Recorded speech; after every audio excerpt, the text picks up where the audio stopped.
Everything you were taught about black people in America starts in 1619. 20 enslaved Africans, a ship called the White Lion, the coast of Virginia. That's where the textbooks begin. That's where the story starts. But what if it doesn't? What if there were black people in America before that ship ever crossed the Atlantic?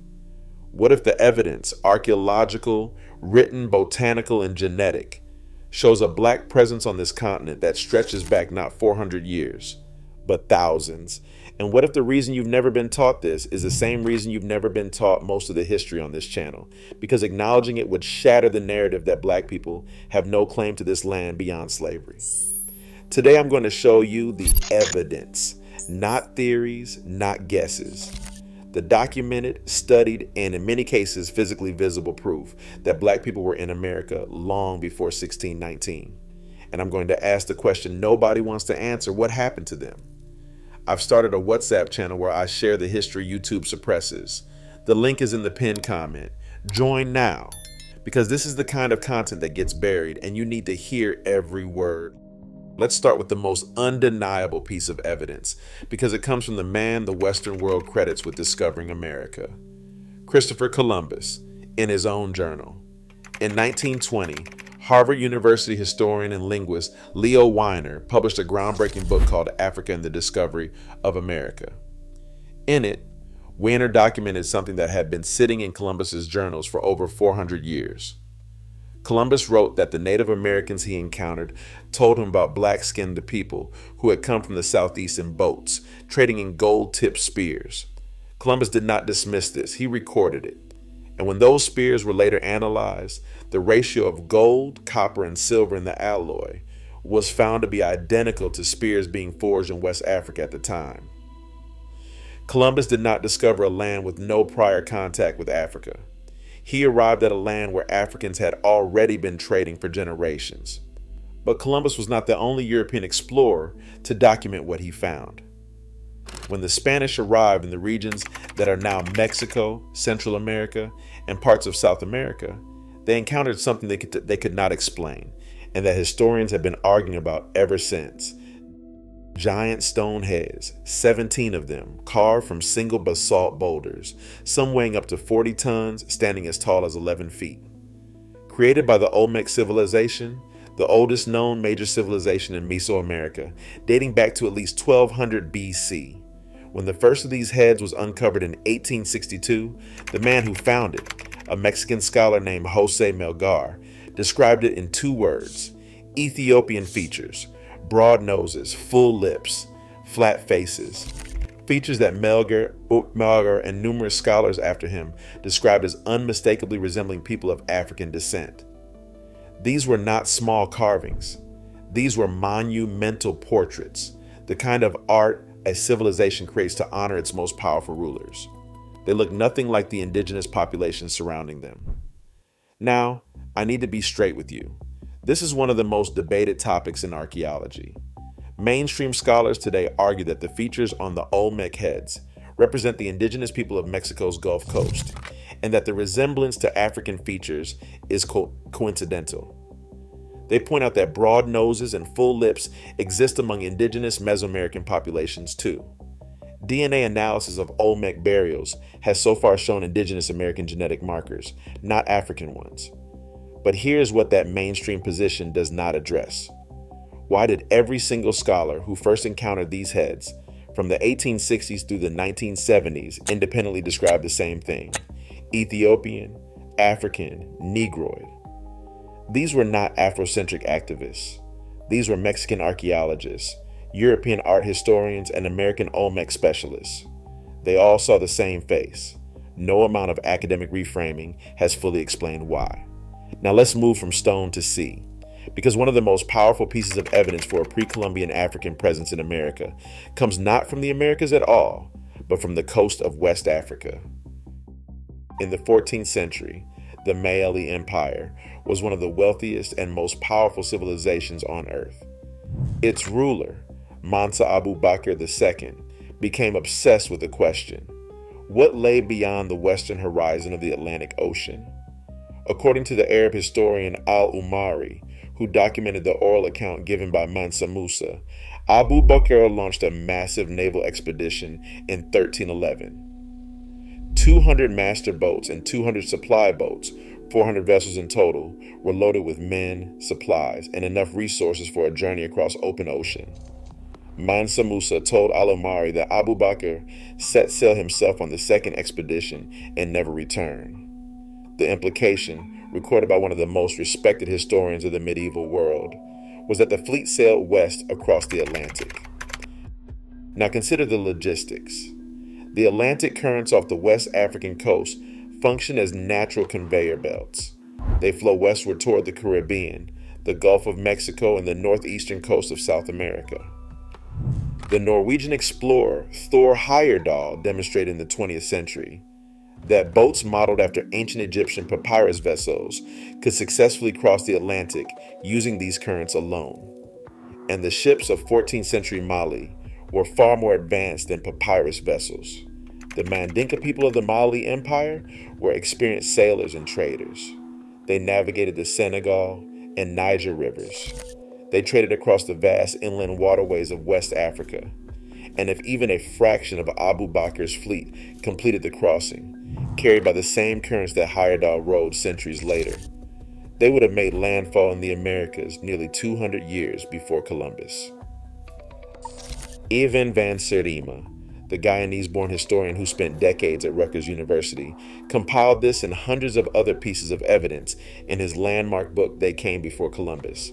He documented cultural parallels between West African and pre-Columbian American civilizations, including pyramid construction techniques, religious iconography, linguistic connections, shared botanical knowledge, and textile patterns that appeared independently on both sides of the Atlantic.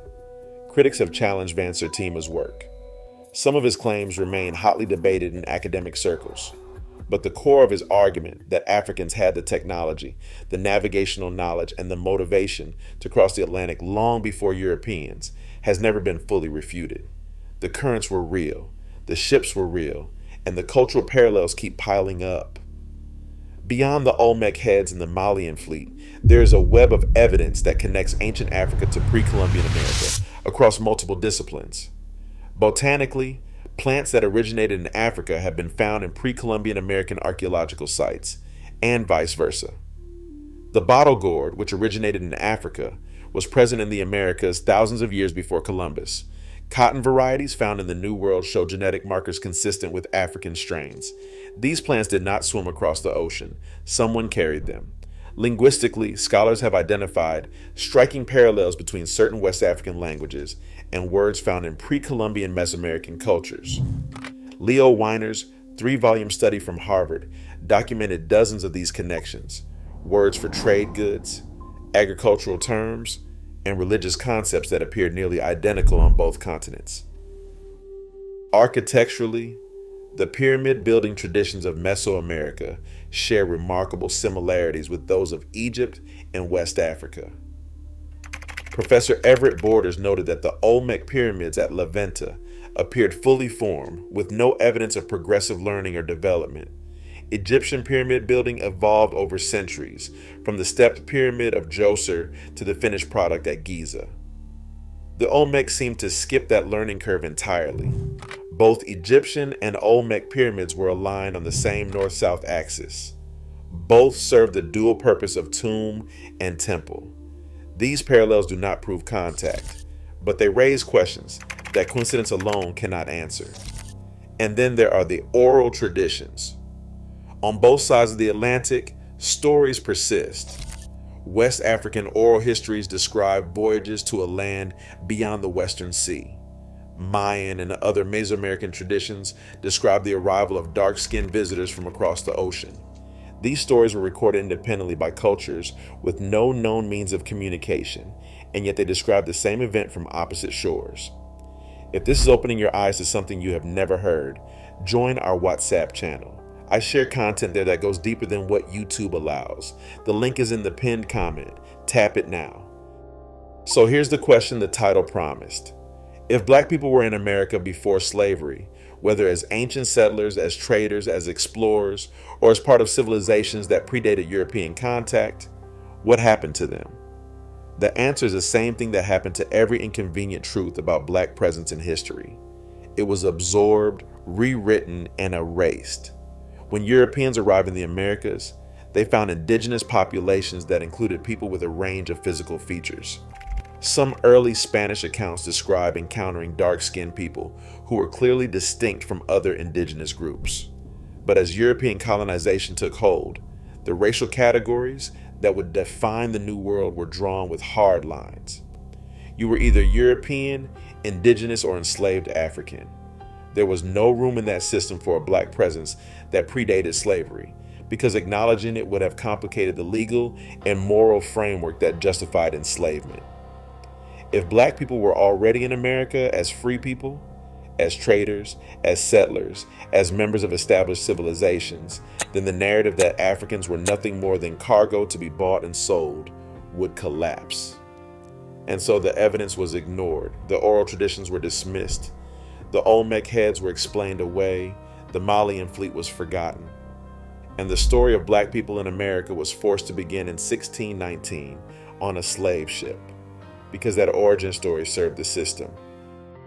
The scholar Michael Twitty has written about how the 1619 narrative, while important, inadvertently reinforces the idea that Black people are permanent outsiders in America. If our story begins with slavery, we are forever defined by it. But if our story begins with exploration, with trade, with civilization building, then we are not visitors to this land. We are not imports. We are not cargo. We are part of the oldest story this continent has to tell. And that changes everything. It changes how we see ourselves. It changes how we see our claim to this land. And it changes how the world sees us. It says, not as descendants of slaves, but as descendants of explorers, builders, and navigators who crossed oceans that Europeans had not yet imagined. The textbooks say 1619. The evidence says otherwise. Columbus himself documented African traders who reached the Americas before he did. Giant stone heads with features that scholars for over a century have described as African stand in the jungles of Mexico. The richest empire in Africa launched 400 ships toward the western horizon 2 centuries before any European made the crossing. Plants, languages, pyramids, and oral traditions on both sides of the Atlantic point toward contact that predates the entire age of European exploration. And yet none of this is taught. None of it is in your children's textbooks. None of it is part of the mainstream story of how America began. Because the mainstream story needs Black people to arrive as property, as cargo, as a labor force imported to serve. The truth is far more complicated and far more powerful than that. Black people may have been in America for thousands of years before slavery existed on this continent. And the evidence, carved in stone, written in journals, preserved in DNA, and shared across oral traditions, is still here, waiting for someone to tell the story. Now someone has. Share this video. Send it to every Black person who was told their American story begins in 1619. Send it to everyone who was told we have no history on this land beyond chains, because the evidence says we were here first, and that truth, no matter how deeply they bury it, refuses to stay underground. Subscribe, hit the like, drop a comment, and tell me, did you know any of this before today? Because now you do, and you can never unknow it. I'll see you in the next one.